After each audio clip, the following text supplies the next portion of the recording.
하나님 아버지 예배의 자리로 불러주셔서 감사합니다. 이 예배를 통하여 우리가 힘과 지혜와 용기를 얻기 원합니다. 이 예배를 통하여 치유되고 회복되기 원합니다.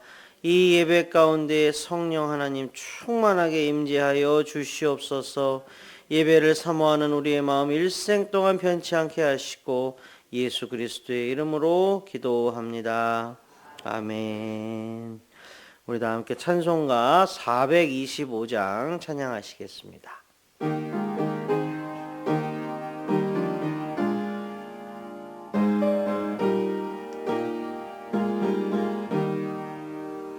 주님의 뜻을 이루소서. 고요한 중에 기다리니 진흙과 같은 날 빚으사 주님의 형상 만드소서.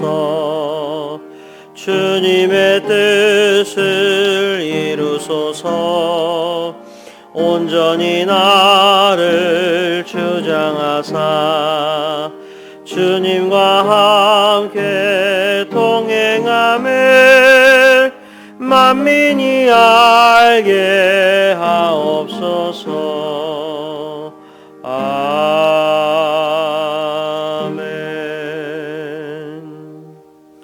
남궁영 안수집사님께서 우리를 위해 기도해 주시겠습니다. 사랑과 은혜가 풍성하신 주님, 오늘도 주님의 은혜로 하루를 경건하게 시작하고 이렇게 추운 날씨 중에도 주님 전에 나와 말씀 듣고 기도하게 하시니 감사드립니다. 기도를 평생의 사명으로 알고 어떠한 상황 속에서도 이 자리를 지키는 주님의 자녀들을 기억하여 주시옵소서. 가지고 온 기도의 제목들을 주님께 내어놓을 때 응답받고 마음에 평안함을 얻는 큰 은혜를 내려 주시옵소서. 아멘. 주의 종을 통해 주신 말씀으로 잘못된 저희들의 삶을 회개하게 하여 주시고 세상의 탐욕에 물들지 않는 믿는 이의 경건한 삶으로 회복시켜 주시옵소서. 아멘. 축복해 주시는 주님, 다음 주에 있을 재직수련을 위해 기도드립니다. 직분에 속한 주님의 자녀들 영적인 훈련을 통해 본이 되는 삶 살게 하여 주시옵소서. 다음 세대를 위해 기도하고 봉사하며 낮은 자리에서 섬기는 일에 주저하지 않게 하여 주시옵소서. 또한 새로 선출된 임원들에게 복 내려주시고 내년에 추진되는 각 기관들의 모든 사업 위에 함께해 주시옵소서. 서로 도와가며 계획한 일들이 순조롭게 진행되어 축복받는 한 해가 되게 하여 주시옵소서. 이제 본격적인 겨울로 접어들어 날씨가 많이 추워지고 있습니다. 모든 성도들의 건강 지켜주시고 주님 안에서 올 한 해가 잘 마무리될 수 있도록 기도하며 그 결과에 감사하게 하여 주시옵소서. 간절히 바라옵기는 열심으로 수능을 준비했던 수험생들과 취직을 준비 중인 자녀들에게 좋은 결과가 있게 하여 주셔서 그 동안의 노력과 결실이 주님의 도우심과 은혜였음을 알게 하여 주시옵소서. 저희 빛과 소금 교회 모든 성도들 우리의 일상에만 만족할 것이 아니라 병들고 심신의 도움이 필요한 곳에 마음과 물질로서 보탬이 되어 함께 더불어 사는 나눔을 실천하는 주님의 자녀가 되길 간절히 원합니다. 이 시간 이호섭 목사님을 통해 주님의 귀한 말씀을 듣습니다. 깨닫게 하여 주시고 결단하게 하여 주시옵소서. 오늘 주신 말씀으로 감사와 기쁨이 풍성한 하루가 되기를 간절히 바라오며 우리를 사랑해 주시는 예수님의 이름으로 기도드립니다. 아멘. 이 아침 우리에게 주신 하나님의 말씀은 학개 2장 10절에서 23절까지의 말씀입니다. 저와 한 절씩 교독하시고 마지막 절을 함께 읽도록 하겠습니다.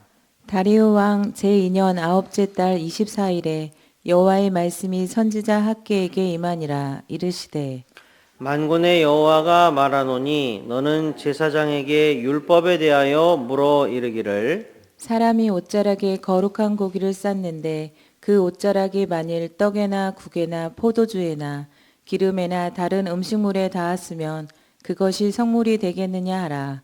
학개가 물음에 제사장들이 대답하여 이르되 아니니라 하는지라. 학개가 이르되 시체를 만져서 부정하여진 자가 만일 그것들 가운데 하나를 만지면 그것이 부정하겠느냐 하니 제사장들이 대답하여 이르되 부정하리라 하더라. 이에 학개가 대답하여 이르되 여호와의 말씀이 내 앞에서 이 백성이 그러하고 이 나라가 그러하고 그들의 손의 모든 일도 그러하고 그들이 거기에서 드리는 것도 부정하니라. 이제 원하건대 너희는 오늘부터 이전 곧 여호와의 전에 돌이 돌 위에 놓이지 아니하였던 때를 기억하라. 그때에는 20고루 곡식 더미에 이른즉 10고루뿐이었고 포도즙틀에 50고루를 기르러 이른즉 20고루뿐이었었느니라. 만군의 여호와가 말하노라. 내가 너희 손으로 지은 모든 일에 곡식을 마르게 하는 재앙과 깐부기 재앙과 우박으로 쳤으나 너희가 내게로 돌이키지 아니하였느니라. 너희는 오늘 이전을 기억하라. 아홉째 달 24일 곧 여호와의 성전지대를 쌓던 날부터 기억하여 보라. 곡식 종자가 아직도 창고에 있느냐? 포도나무, 무화과나무, 석류나무, 감람나무에 열매가 맺지 못하였느니라. 그러나 오늘부터는 내가 너희에게 복을 주리라. 그달 24일에 여호와의 말씀이 다시 학개에게 임하니라. 이르시되 너는 유다 총독 스룹바벨에게 말하여 이르라. 내가 하늘과 땅을 진동시킬 것이요. 여러 왕국들의 보좌를 엎을 것이요 여러 나라의 세력을 멸할 것이요 그 병거들과 그 탄자를 엎드러뜨리리니 말과 그 탄자가 각각 그의 동료의 칼에 엎드려지니라. 만군의 여호와가 말하노라. 스알디엘의 아들 내종 스룹바벨아, 여호와가 말하노라. 그날에 내가 너를 세우고 너를 인장으로 삼으리니 이는 내가 너를 택하였음이니라. 만군의 여호와의 말이니라 하시니라. 아멘. 아멘. 할렐루야. 성도님들 사랑하고 축복합니다. 이 아침에 잘 나오셨습니다. 하나님의 크신 은총이 있을 줄 믿습니다. 자, 오늘 우리에게 주신 하나님 말씀 이제 학개의 말씀입니다. 학개 2장 10절부터 23절인데요. 자, 본문의 첫 번째 단락, 그 10절부터 14절에 이제 거룩과 부정의 원리가 쓰여 있습니다. 근데 이를 잘 이해할 수 있게 도와주는 또 본문이 있습니다. 로마서 12장 1절을 예로 들 수 있는데요. 이렇게 말합니다. 그러므로 형제들아, 내가 하나님의 모든 자비하심으로 너희를 권하노니 너희 몸을 하나님이 기뻐하시는 거룩한 산 제물로 드리라. 이는 너희가 드릴 영적 예배니라. 아멘. 비싸고 고급스러운 제화를 제물로 드리라고 말하지 않습니다. 거룩한 산 제물로 불릴 수 있는 것은 다름 아닌 우리의 몸, 우리의 언행심사입니다. 우리의 삶의 자리에서 우리가 실제로 하는 언행심사는 하나님 앞에서 곧 예배의 행위이고 하나님께서 받으실 수 있는 제물이라는 말입니다. 이것은 굉장히 무거우면서도 중요한 메시지를 전하고 있습니다. 이 메시지는 하나님이 매우 중요하게 보시는 영적인 순전함과 깊은 관련이 있고요. 또 영적 간음이라고 하는 우상 숭배도 같은 궤로 설명을 할 수 있습니다. 자, 우리가 상식적으로 한번 생각을 해볼 수 있습니다. 한 주간 하나님과는 아무 상관없이 살다가 주일에 1시간만 예배 드리면 됩니까? 한 주간 세상의 모습과는 전혀 구별되지 않게 똑같이 살다가 주일에 교회에서만 겉으로 거룩한 모습을 보이면 됩니까? 가이드북에 이렇게 쓰고 있습니다. 하나님을 전심과 진심으로 사랑하지도 않고 하나님의 말씀을 떠나서 살면서 하나님께 아무리 많은 예배와 헌물을 드려보았자 하나님은 그것을 부정하다고 여기십니다. 우리는 하나님이 내 생각대로 내 뜻대로가 아니고요. 내 기준대로가 아니고 하나님이 어떻게 생각하고 어떻게 평가하시는지를 성경을 바탕으로 정확하게 알아야 합니다. 아무리 거룩한 척을 해도요, 겉하고 속이 다르면 하나님은 결단코 그를 거룩하다고 인정하지 않으십니다. 하지만 겉으로 천하고 겉으로 연약하여도 그 중심이 하나님께 온전히 향해 있다면 마치 주님 옷자락에 내가 손만 닿아도 내 병이 나으리라 하며 처절하게 주님을 찾았던 혈루병 여인이여 너의 믿음이 너를 구원하였으니 내가 네 병에서 놓였으니 이제 평안히 가라, 이런 말을 주님으로부터 들었던 것처럼 하나님은 그런 자를 거룩하다고 하십니다. 자, 오늘 본문에서 가장 중요하고 핵심적인 부분은 이제 가운데 단락 15절부터 19절까지의 내용입니다. 9절을 읽어보면 이게 무슨 말인가 이렇게 잘 이해가 안 될 수도 있는 내용인데, 설명드리면 이렇습니다. 하나님이 이제 이러시는 겁니다.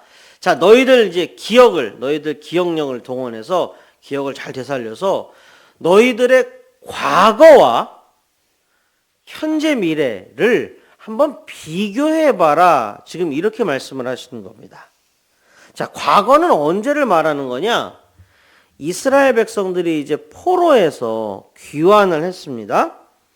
귀환을 하기는 했는데 아직 하나님의 뜻, 하나님의 계획에 온전히 순종하지 못하고 망설이고 갈팡질팡하고 그 마음이 이렇게 붕 떠있던 때를 말하는 겁니다. 그러니까 성전의 재건에 대한, 예루살렘의 회복, 성전의 재건에 대해서 아직 적극적인 모습을 보이지 못하고 감동도 없을 때입니다. 그때 그럼 도대체 그 과거에 어떠했느냐? 사람들이 그저 자기들의 일만 돌보는 데에 몰두해 있었습니다. 그리고 그때는 어땠느냐? 농사를 지어도요, 이게 영 수확이 시원찮았습니다. 게다가 천재지변이 일어나서 농사를 망치기 일쑤였습니다. 이 당시 귀환한 이스라엘 사람들의 심정에도 우리가 한번 공감을 해볼 필요가 있습니다. 제가 여러 차례 말씀드렸는데 객관적으로요, 합리적으로요, 이스라엘 백성들은 귀환을 할 필요가 없었습니다. 유대인들이죠, 그죠? 유대인들은 이미 그 이방 지역에 성공적으로 정착한 이주민들이었기 때문에 객관적인 조건이나 합리적인 상황으로는 이스라엘로 귀환을 하등의 이유가 없었습니다. 자, 그래서 그들은 이제 귀환을 해도 뭔가 좀 이렇게 열심을 내기가 좀 그런 거도 사실 이해는 됩니다. 하지만 그래도 뭔가 마음에 걸리는 것이 있고, 뭔가 이 마음에 이 주님의 음성이 뭔가 말씀하시는 것도 같고, 그래서 일단은 귀환은 했지만 여전히 확신도 없고 불안하고 후회도 되기도 하고 긴가민가하고 그랬습니다. 하나님이 이스라엘 백성을 귀환시키신 목적과 전혀 연결이 되어 있지 못한 그런 상태였다는 말입니다. 자, 그런데 이제 역전이 일어납니다. 반전입니다. 제가 9절을 다시 읽어드릴게요. 너희는 오늘 이전을 기억하라. 아홉째 달 24일 곧 여호와의 성전지대를 쌓던 날부터 기억하여 보라. 곡식 종자가 아직도 창고에 있느냐? 포도나무, 무화과나무, 석류나무, 감람나무에 열매가 맺지 못하였느니라. 그러나 오늘부터는 내가 너희에게 복을 주리라. 아멘. 궁금하시죠? 그죠? 아니, 이 오늘이 도대체 뭔데? 옛날에는 영 시원찮았는데 오늘부터는 복을 주신다고 그러지? 이 오늘이 도대체 무슨 날이지? 이 날은 바로 성전을 재건하기 시작한 날입니다. 본문의 9절은 짧은데 그 안에 담겨 있는 역사와 시간과 우리의 삶을 이끌어가는 원리는 굉장합니다. 여러분, 역사의 주관자가 누구십니까? 시간과 우리의 삶의 주관자가 누구십니까? 예, 지금 대답하신 대로 하나님이십니다. 그러므로 당연한 귀결이 됩니다. 어떻게 되느냐? 하나님의 뜻에 합당한 우리의 삶의 모습은요, 하나님이 복을 주실 수밖에 없는 통로가 됩니다. 이거는 저의 주장이 아니고 성경에 기록되어 있는 사실을 바탕으로 우리가 그대로 읽어낼 수 있는 사실입니다. 하나님의 섭리와 계획에 감사하고 순종하는 우리의 모습은 하나님을 감동시킬 수밖에 없습니다. 가이드북의 설명이 훌륭합니다. 이렇게 씁니다. 단순히 건물을 지으면 풍요를 얻는다라는 기계적이고 비인격적인 원리를 말씀하신 게 아닙니다. 이스라엘 백성이 성전을 지음으로 마음과 삶을 하나님께로 돌이키면 하나님도 그들에게 돌아와 머물며 하나님의 평화, 곧 샬롬을 안겨주시겠다는 뜻입니다. 아멘. 참으로 놀라운 원리입니다. 자, 이제 본문 마지막 단락에는요, 유다 총독 스룹바벨에게 주신 하나님의 약속이 등장합니다. 하나님이 이제 말씀하십니다. 내가 이제 천지를 흔들어 버릴 거다. 내가 여러 왕국들을 무너뜨릴 거다. 내가 너를 우뚝 세워줄 거고 너에게 나의 권위와 나의 보화를 맡길 것이다. 내가 너를 택하였으니까 담대하라.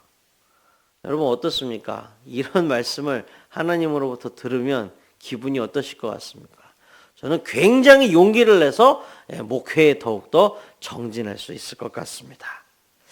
자, 이 장면은요, 우리가 그 진가를 알려면 지역적으로 또 시대적으로 시야를 확장해서 보아야 합니다.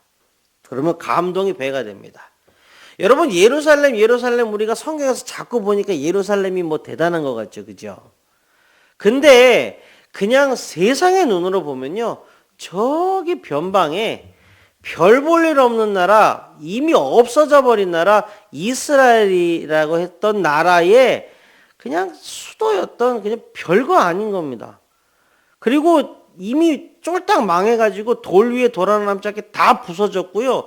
근처에 부유한 것, 뭐 화려한 것, 쓸만한 것 뭐 없습니다. 아무것도 아닌 거예요. 근데 반면에 주변의 나라들을 보세요. 뭐 바벨론이나 페르시아나 애굽이나 그리고 이외의 아람의 여러 강호들을 보시면 객관적으로 외형적으로 예루살렘은 초라하기 그지없습니다. 성전을 짓거나 말거나 아무도 주목하지 않는단 말입니다. 그리고 또 여러 차례 말씀드렸듯이 당대의 전쟁은 각 나라의 국력 간의 대결 이상의 의미를 가지고 있다고 말씀드렸죠. 뭡니까? 신들 간의 싸움입니다. 이 나라를 다스리는 신과 저 나라를 다스리는 신, 두 신들 간의 싸움입니다. 그러므로 당대 고대 근동에서는요, 저기 이스라엘이라고 조그마한 별 볼 일 없는 나라에서 섬기는 야훼, 여호와라는 신, 그거 뭐 별 볼 일 없는 신 아니냐. 아수르 신한테도 깨졌지, 바벨론 신한테도 깨졌지, 페르시아 신한테도 깨졌지, 여기저기서 다 깨졌고 별 볼 일 없는 그런 신 아니냐 라고 여겨졌을 공산이 크다는 말입니다. 그러니까 아무도 주목하지 않죠. 하지만 진리를 알고 있는 우리들의 눈에는 다르죠. 전지전능하신 여호와 하나님을 믿는 우리들의 눈에는 다릅니다. 예, 세상이 주목하지 않아도 지금 온 천하를 뒤흔들고 제압할 만한 엄청난 약속이 그곳 예루살렘에서 체결되고 있는 겁니다.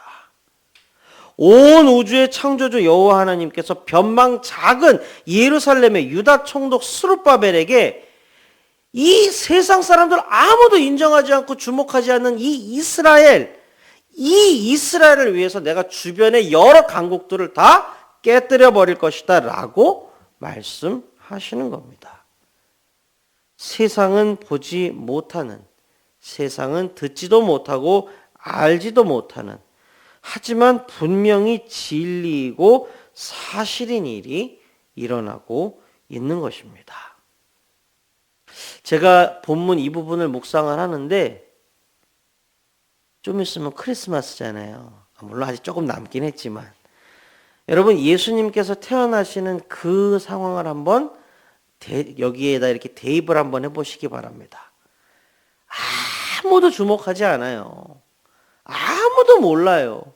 의리의리한 궁전도 아니에요. 저기 불도 켜지지 않은 저 베들레헴이라고 그 빵집이라는 뜻을 가진 아주 초라한 그 마을에 사람 집도 아니고 동물의 우리에서 포근한 침대도 아니고 딱딱하고 냄새나는 마을 밥통에 작은 핏덩이 하나가 딱 태어나서 놓였지요. 아무도 보지 못하고 듣지 못하고 알지 못하지만 거기에 뭡니까? 온 인류를 구원하시는 하나님의 계획이 실현되는 시간이었던 것입니다. 우리는요, 오감에 갇혀서 살아갑니다. 눈에 보이는 것만 보고요, 눈에 들리는 것만 들으면서 살아갑니다. 오늘 본문은 그런 우리를 흔들어서 깨우시는 말씀입니다. 여호와 하나님이 세우시면 무너뜨릴 자가 없습니다. 세상이 몰라줘도 비웃어도 상관없습니다. 하나님이 지키시면 해칠 자가 없습니다. 하나님은 하나님의 계획을 반드시 실행하시며 이 과정에 하나님의 마음에 합한 자가 쓰임을 받습니다. 스룹바벨처럼요. 그러므로 이제 포인트가 하나로 딱 좁혀졌습니다. 관건이 하나입니다. 우리 빛과 소금 교회가 그런 사람, 그런 교회가 될 수 있느냐? 관건은 이제 이거 하나입니다. 하나님은 하나님의 역사, 하나님의 뜻, 하나님의 계획을 반드시 성취하시고 그 과정에 하나님의 마음에 합당한 사람을 쓰시고 하나님의 마음에 합당한 교회를 쓰시는데 그건 사실인데 우리가 이제 그런 사람이 우리 교회가 그런 교회가 될 수 있느냐? 여기가 이제 관건이 된 것입니다. 우리의 자금이 하나님의 광대하심에 방해가 되지 못합니다. 자, 오늘 본문 묵상의 제목은요, 아까 보셨죠? 순종 위에 새겨진 인장입니다. 우리는요, 어떻게 하면 잘할 수 있을까? 어떻게 하면 높아질 수 있을까? 어떻게 하면 강해질 수 있고 어떻게 하면 커질 수 있을까? 보통 이런 식으로 이런 기준과 이런 방식으로 생각을 합니다. 근데 본문을 가만히 묵상하면요, 자연스럽게 우리의 평소의 생각과 고민을 수정해야 하는구나 라는 것을 깨닫게 됩니다.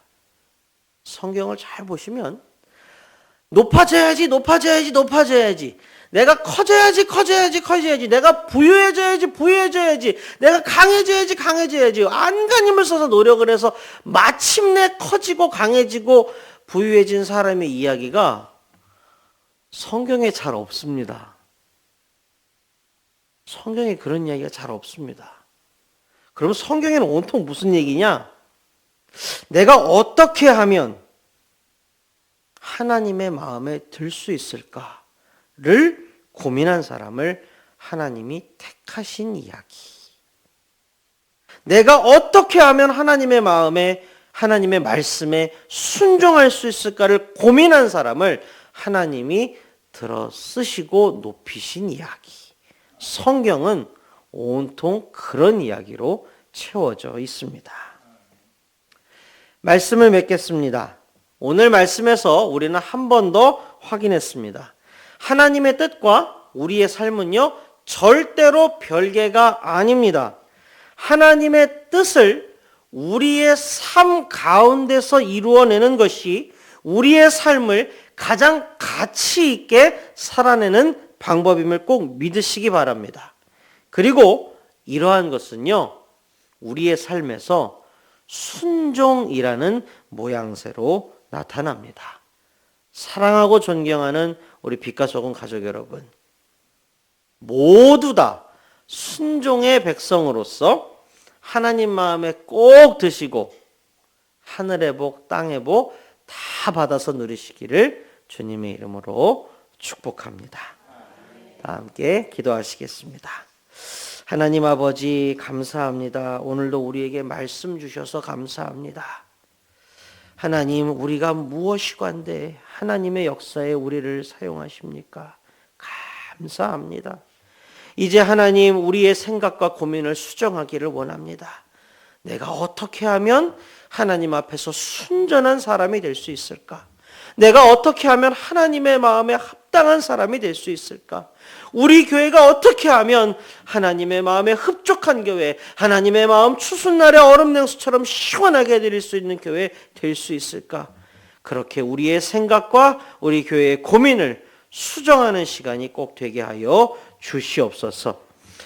하나님 아버지, 담임 목사님 위하여 기도합니다. 베트남에서 사역을 감당하고 계십니다. 영육간에 강건하게 붙들어 주시고 그 사역의 현장 가운데 성령 하나님께서 기름 부어 주옵소서.